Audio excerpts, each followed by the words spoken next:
When you watch this story, you will know that the enemy of a man na the household. There's no way insurgency go thrive in any place, in any community, if there's no partnership from one of those people in that same community. This story is now a bit old, probably happened 2021 in Imo State. You are going to see a story of group of persons residing in one community in Imo. They kpai people, kidnap people. The one where the body fresh, they go use am cook soup, eat like say na normal meat, outside collecting money. And this same set of people were so equipped to the extent they even get mines, bomb, wey dem set around themselves. They know where those things dey. If you are coming as a security officer, if you not know all those places, if you go match am, you go fight away. Now, on a very good day, they say every day for thief, one day for the owner. All of them were arrested. Now, sit down and relax and watch the entire story. How they operated, how they eventually were all arrested.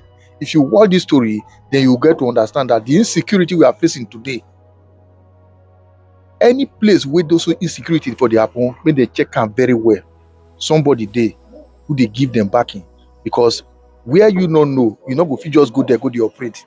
Then na the rat wey dey house, na dey tell the one wey dey outside say, see where fish dey, see where meat dey. Until an armed robber, intruder, get informant for house, they no fit just barge in, because they must get the right information. And that is why I want to beg the Nigeria Police Force, after watching this video, that there's need to always look deeply, because somebody from the north no fit just come south dey operate, or a place where you no know the landmass and how people take dey for the community. Anyway, settle down and watch this story effectively. After the governor of Imo State got information that a village in Osu local government area had been turned into a ghost town where people abandoned their properties to scamper for safety, he decided to set up a joint security team to reclaim the captured village. However, each time these joint security teams meet up to discuss their strategies on how to go about the raid on the kidnappers' den, they end up discovering on the day of the raid that their strategy had been revealed to the kidnappers and that they had run away to avoid arrest. Seeing this, the team decided to change their strategy on how they prepared for the raid. The security team knew they were not going against their regular kidnappers, but what they didn't expect to discover at the crime scene was a pot of egusi soup filled with human meat and other roasted human body parts, some of which were partly consumed, scattered all over the kidnappers' den. The story began in the once thriving communities of Osu local government area in Imo State and neighboring Uli in Anambra State, Nigeria. These villages, surrounded by lush vegetation and deep valleys, had been transformed into an abandoned ghost town filled with fear. For months, residents had been living under the shadow of what they believed were just violent bandits and kidnappers. Doors remained shut, businesses abandoned, and traditional rulers had gone into hiding. Even the wealthy sons and daughters of these communities had given up on celebrating Christmas at home. But the truth was far worse than anyone could ever imagine. It all came to light on a Monday when a joint security team comprising the Army, Police, and the Department of State Services (DSS) launched an offensive attack against what they believed was simply a gang of kidnappers. Their target was the camps hidden in the Nkwera Uda community in the Osu local government area of Imo State. The operation itself was challenging because the criminals had barricaded roads with fallen palm trees and also dug trenches to prevent access to the area. Military vehicles were held up for over 30 minutes as security operatives used shovels to fill the holes and also saws to cut and clear the fallen trees. A source who witnessed the 6-hour operation noted that as soon as the security convoy passed, the bandits emerged from hiding to reopen the trenches while terrified villagers watched helplessly. What the security forces found when they finally breached the camp was beyond comprehension. Inside an 8-room flat with crumbling roofs was evidence not just of kidnapping, but also of something out of a horror movie. Pits filled with roasted human bodies, decapitated heads, and charred human remains were found in the camp. The security team discovered a pot of egusi soup containing human meat. They also found a basket around the camp containing 4 human skulls, roasted alongside other parts of the body. Some body parts appeared to have been cooked and eaten, while others were used in preparing soup. The security team also discovered that these were not just random victims. Among the decomposing remains in a very deep pit was Eze Paul Obu, a traditional ruler of a village in Okigwe, and Victor Chukwuemeka, a youth leader from the same community. Both had been kidnapped from their homes. Eze Paul had been murdered, while another kidnapped traditional ruler, His Royal Highness Eze Ndukwe of Amagu Ihube, was miraculously rescued during the raid. The visibly shaken Eze Paul later revealed that his fellow ruler and the youth leader had been killed just 2 hours before the security forces arrived. The reason behind the killing was reportedly related to the traditional ruler's support for Governor Hope Uzodimma. But this wasn't just about politics. The gang had established a reign of terror that controlled every aspect of community life. Before any family could hold a marriage, funeral, or other ceremonies in the village, they had to first of all settle the gang with whatever amount of money that was demanded. The residents were forced to contribute food for the criminals' upkeep as they paraded themselves as lords, terrorizing and threatening those unable to meet their demands. The criminals had even set up checkpoints near the house of a controversial pastor known in the area, where they collected money from motorists and levies from villagers conducting traditional marriages or building houses. No one dared to challenge them. What made their operations even more terrifying was their preparation. They had laid landmines at strategic points on the roads and at the entrance to their camp. The topography of the area, which consisted of deep valleys and thick bushes, also provided easy routes for them to escape. The raid, which took place between 2 a.m. and 4 a.m., resulted in a fierce gun battle. Several gang members were neutralized, while others escaped. The team recovered 4 vehicles, including a Toyota Hilux, a Tundra, and a school bus belonging to a community secondary school in the village. They also found bags of gari, rice, gallons of cooking oil, a generator, a plasma TV, bulletproof jackets, guns, and ammunition. The operation continued days later when security forces returned after an intelligence report suggested that the fleeing criminals were planning to regroup. During this follow-up mission, they began the grim task of exhuming the decomposing remains of Eze Paul Ubu, the youth leader, and other victims from the pit.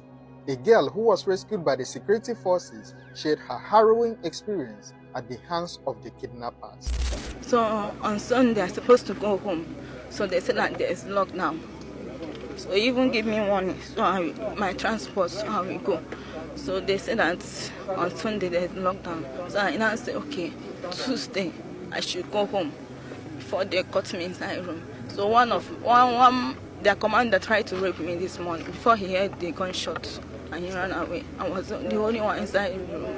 They asked me to join them. I said no, I cannot. I cannot kill my fellow human being for nothing. So can you just narrate a little what the kind of things you've seen in that place? Yesterday afternoon, they killed one army man, and this man here, they kidnapped him in the night with one fair man there. So they kidnapped them. They killed some. That day we came, they showed us on my head that if we tell government anything about this case, that they are going to cut off our head. So what else did they do there? They beat us. They even kill human being. Kill them, roast the woman being. I don't know anything. There are plenty. I cannot count. There are plenty. Both girls, both ladies, both kids. Many people. I cannot explain.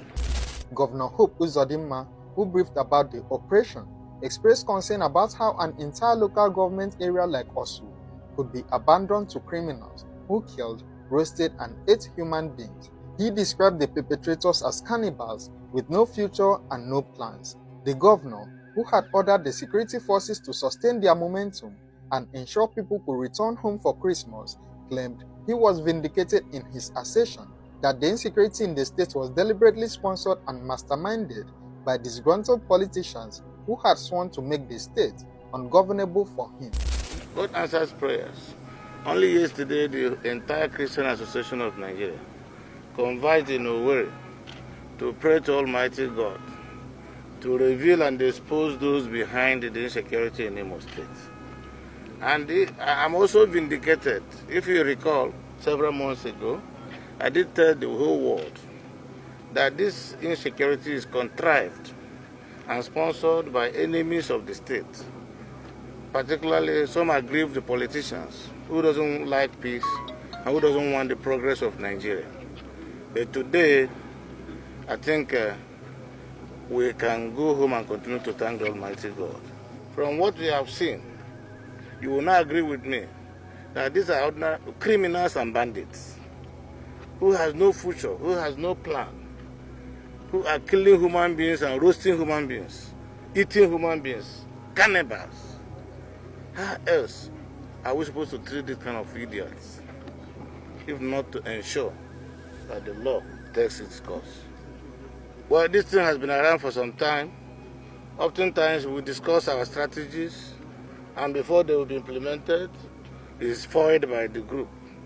Because of mutual suspicion, I think we have agreed to only discuss at the end of every operation.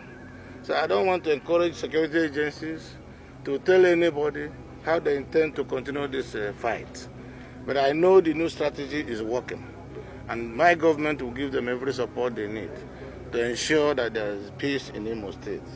And then Imo people will be better off for it. What was considered more disturbing was the revelation that some villagers may have been accomplices to the criminals. Security operatives observed that whenever they remove barricades from the road and pass through, they will return to find the barricades replaced, suggesting that the locals were helping the gang and providing information about security movements. The leader of the joint security team explained that they were proceeding with caution as they destroyed the camp because the criminals had planted explosive devices, bombs, and mines in different parts of their hideout. The security operation continued, aiming to completely neutralize the threat and bring normalcy back to these communities. However, for the people who lived under this reign of terror for months, the psychological scars would take much longer to heal. The once vibrant communities of Osu and Uli now face the long journey of rebuilding not just their towns, but also their sense of safety and trust. The security team stated that the area might require an air raid and a permanent military camp in order to sustain the successes recorded in the raid. Whatever you think, drop your comment at the comment section. Once again, share and follow the page. Like I rightly tell people, if the one away they house not give information out to the one with the outside, e no go fit just enter, rob successfully well. Any community with insurgency for their make them check am very well.